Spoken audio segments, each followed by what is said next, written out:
Before we get into the final round, Alex, I've read a story about you on stage with people flashing body parts at you. Yeah. Which is quite rock and roll, to be doing a gig and women go, hey! It's kind of like... I don't know, it's just weird when there's this woman standing there with her boyfriend, like this. Not doing anything, not going, hey! Just going... for the whole night. She might have just been airing. You know? And it was like 5 or 6 songs, and it's kind of like... For a while, you know, it's good for a little... You know, it's rock and roll and all that kind of stuff, but after it's like, come on. You should have just stopped and gone, excuse me, love, you've got your knockers out.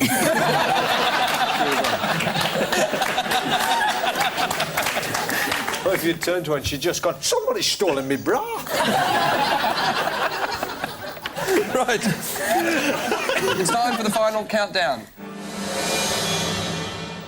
Teams, hands on your buzzers. 1 point for a correct answer. 1 point off for a wrong answer. There is 1 point the difference. Your questions start now.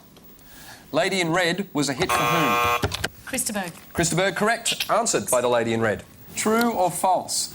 An oliphant is a crescent-shaped horn made from an elephant's tusk. True. False. It was true. In what song would you hear the line, "Here comes Johnny Yen again with the liquor and the drugs"? Lust for Life. Lust for Life by Iggy Pop. What does the opera character Figaro do for a living? He's a butler valet. According to my card, he's the barber of Seville. Yeah, but not anymore, not in Marriage of Figaro. Yeah, he cuts hair in his spare time. That's his problem. No, in Marriage of Figaro, in Bar of Seville, which is the prequel to Marriage of Figaro, he was a barber, but then the Count actually hired him as his valet, and he marries Susanna, who's the maid of his Countess. I'm sorry.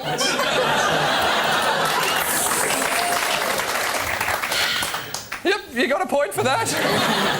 Formerly frontwoman for a pop ska band, whose debut solo album was Love... Gwen Stefani? It was Gwen Stefani, Love, Angel Music, Baby. Name the legendary recording studio set up in 1931, which was then the world's largest. Abbey Road? It was Abbey Road. Nice work, Ross. Nice. Which 80s band is responsible for the hit song This Charming Man? The Smiths. It was the Smiths. Well done, Alan. Who famously pretended to moon the audience during Michael Jackson's performance? Jarvis Cocker. At the 1996 Brit Awards, it was Jarvis Cocker. Which lasts longer, a minim or a quaver? Minim. A minim. Which famous duo was originally called Tom and Jerry? Cat and mouse.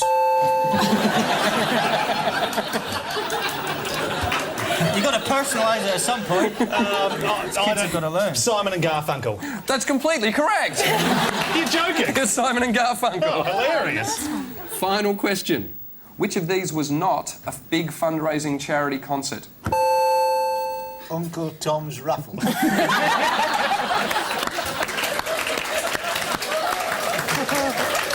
You've got to give it to him. Here's your question. Which of these was not a big fundraising charity concert? Farm Aid, Wave Aid, Ferry Aid, or Lady Marmalade?